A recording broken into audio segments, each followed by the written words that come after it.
I am pleased to introduce our third Short Talk speaker, Valeda Fullwood. Yeah, give it up, give it up. Valeda Fullwood is a writer, speaker, and thought leader known as an idea whisperer for her creative approach to philanthropy and social change. She is the award-winning author of Giving Back, a groundbreaking book on African American philanthropy, and the visionary behind The Soul of Philanthropy, a touring multimedia exhibition.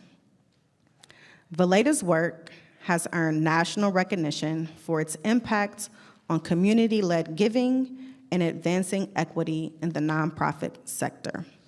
Please give it up for Valeda Fullwood.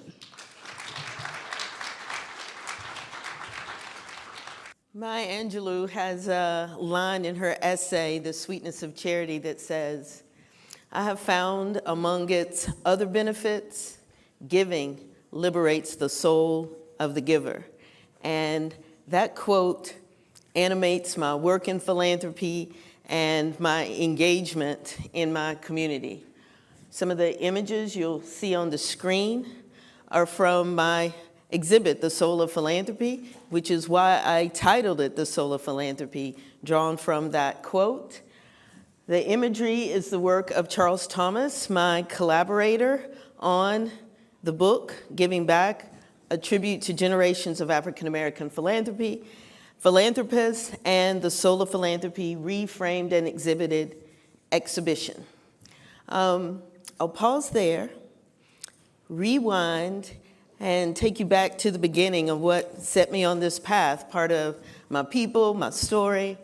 I am a native North Carolinian. I have on Carolina blue to punctuate that fact. You may also hear it in my voice and my accent. I am a Charlotte resident, but my hometown is about an hour, 15 minutes away from here in Western North Carolina, a town called Morganton. 8 generations in that town and county. Very proud of that heritage. In fact, yesterday, Lamisha Whittington, who was part of the opening plenary, is from my hometown. I went to high school with her mother. And it's just really where I was formed as a giver and a philanthropist. That's an image of my great aunt Dora, who's been a huge influence and inspiration on my work in the philanthropic realm. She's a muse for the book Giving Back. Her hands were featured in the prior slide, and her story is featured in the book and the exhibit. I grew up in a small town, Western North Carolina, hit hard by Hurricane Helene recently. In fact, my parents were displaced when a tree fell on their house. They were unharmed. They were displaced for about 6 months, but they're back home now. And growing up, I was surrounded by a community that shared and helped each other and gave back in a whole host of ways. Our faith traditions helped shape that. Growing up, I was always a dreamer and an idea whisperer, and always envisioned greater sites, global sites. And when I had an opportunity to be a foreign exchange student in high school, the women of the church pooled their dollars and helped provided me some cash to help finance my study in La Paz, Bolivia at 17 years old. So I've been a beneficiary of Black philanthropy for as long as I can remember, a student of Black philanthropy. And I want to be clear, when I talk about Black philanthropy, I'm not just talking about Black folks writing checks. I'm speaking to a tradition of giving based on a set of values and principles, a history in this country.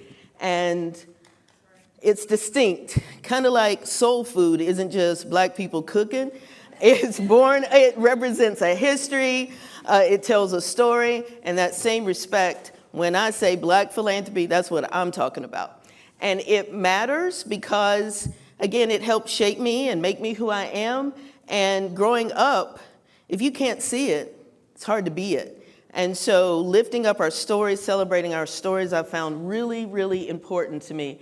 And working in the field of philanthropy for the last 25 or so years as a writer and a consultant, I often lamented the absence of our stories in the broader story of philanthropy. It's not always the stories folks celebrate or embrace or even acknowledge. Too often the prevailing imagery and stories and narratives are Black people don't give. And when we are engaged in philanthropy is as recipients with our hands out. And I knew a different story from growing up in North Carolina, in Morganton specifically, and saw the importance of sharing our stories and lifting up often untold stories, which was the impetus for the idea for the book Giving Back. So I launched into it, partnered with Charles Thomas, and at the time thought, oh, we can do this in a year. We're going to reframe portraits of philanthropy and lift up these little-known stories and examples of philanthropy. Philanthropy that reclaims the root meaning of the word, centered in love. Love of each other, of our communities, and instead of how many dollar signs or how many zeros behind the dollar signs. So Charles and I embarked on that project. In fact, it took almost 5 years to interview Black donors, givers across the country on why and how they give. And we wanted to portray it in a soulful way with imagery. I had seen white papers and academic pieces on this thing called Black philanthropy, but I knew everyday people didn't have access to those stories and didn't have the sense of pride and heritage that that knowledge brings. So purposely, we set out to have poignant stories, first-person accounts of why people give and paying tribute to the folks who shaped why and how they give. And we didn't want stoic imagery of philanthropists like you might see in a boardroom or in a hospital lobby. We really wanted to bring the soul of that giving, the people, the love portrayed in our imagery. And so it took a while to make that happen and to convince people to even participate, because so many folks bought into the idea that they weren't philanthropists because they weren't writing million-dollar checks. And we offered examples of how they were giving and their philanthropy in all its forms and celebrated them. And over time, people were willing to share their stories. At the same time, around that same period, I helped form a giving circle. How many of you are familiar with giving circles or part of a giving circle, perhaps? Okay. Well, I think of them kind of like book clubs, that they can take different forms, that they represent the values and interests of the people who are part of it. And so we helped form NGAP, or New Generation of African American Philanthropists, as a way to bring on traditions or celebrate the traditions of our elders and ancestors in terms of giving. And so when we say new generation, it's not a specific age set. Our members span from 27 to 72. It's men and women, it's newcomers, it's native Charlotteans, it's residents of Charlotte, it's folks who have interest in Charlotte but live other places. And together we decided to pool our dollars. And that wasn't insignificant. I mean, a group of Black people overcoming a 400-year legacy of wealth extraction in our communities, of economic uncertainty and instability, of distrust of one another.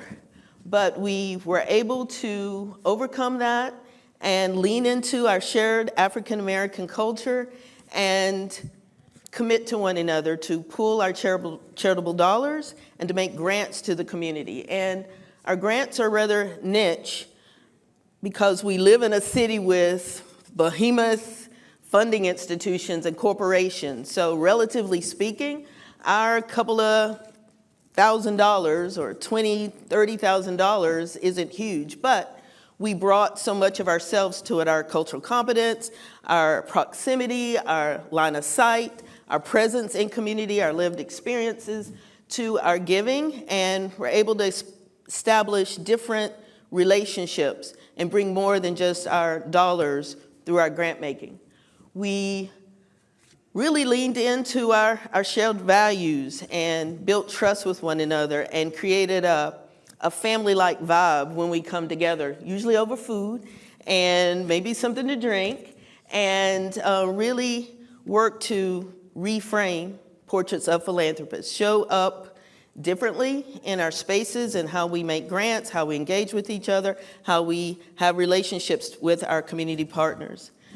We, again, have been around 19 years now. When I look back and think of our growth and progress over those years, our learning together, it's really been remarkable. We operate in 3 realms.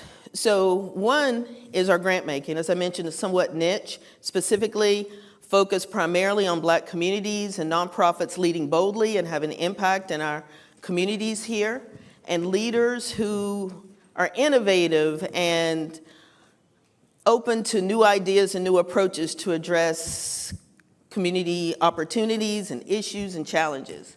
We also operate in the realm of connecting and convening. We really see value in creating opportunities for folks to collaborate, to get to know each other, to share resources. So we host a variety of learn and lead forums. Over our 19 years, we've hosted at least 50, engaging over 2,000 people, some large gatherings, some more intimate gatherings.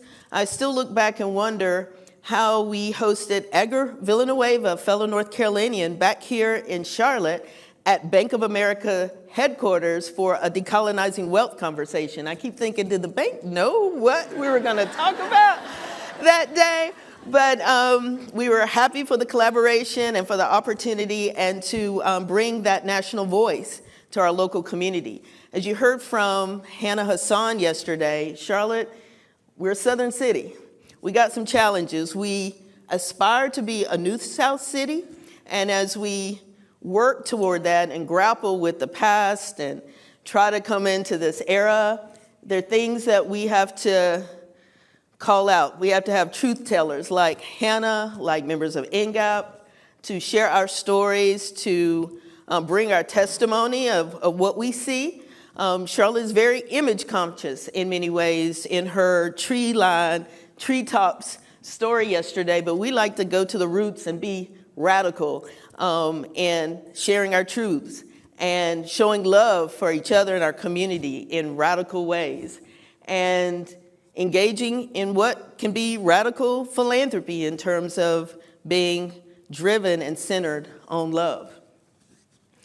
In the course of our work, we've had the opportunity to be innovative, to bring new ideas, to help form new giving circles across the country, sharing our lessons along the way, and celebrating Black philanthropy in a variety of ways. We've mentioned the book, which gave me, as one of the co-creators, opportunities to engage with people across the country, share our story, help inspire new Black funds, new engagement in philanthropy wherever those communities were in their process of being more inclusive and seeing the power and potency of everyday givers.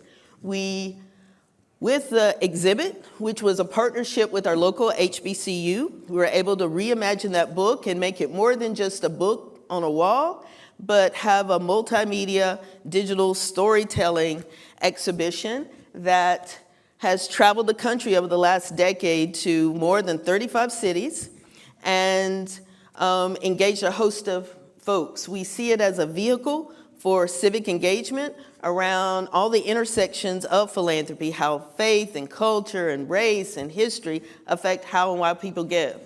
So the soul of philanthropy has been very powerful in our original aim to reframe philanthropy and stir people to think differently about giving in all its ways. Our tagline is, "Come to see philanthropy differently." And that's what people experience at the Soul of Philanthropy. I am thrilled that we're celebrating the 10th anniversary with a homecoming exhibition here in Charlotte. It's going to open at Charlotte Museum of History this summer, and we have a variety of programs, of engagements, of events to celebrate it and to lift up these little-known stories, not so little known anymore. I think increasingly I'm excited to see a host of stories being told. In fact, after the Chicago exhibition, a Muslim American philanthropist saw the exhibit and was inspired to create a parallel exhibition that she's launched called Inspired Generosity, that shares images and stories of Muslim American philanthropy. So it just shows the power of stories and of Black leadership in places that can spark and serve as a catalyst for all kind of community change and opportunities. One of the things that NGAP is really proud of is our leadership around racial funding equity. As I mentioned, we're here in North Carolina, we're in the South, y'all, and it's not easy advocating for that. We're proud members of our Funder Collaborative for Racial Equity and have been able to engage and provide leadership with that group. As a banking town, the second largest banking center in the country, Charlotte can be rather conservative and risk averse. It's part of the civic culture. And as mentioned, NGAP holds it down, fills that vacuum in terms of providing Black leadership in the philanthropic realm to advance the interest of our communities, of marginalized communities, of the Black community, and communities of color here in Charlotte.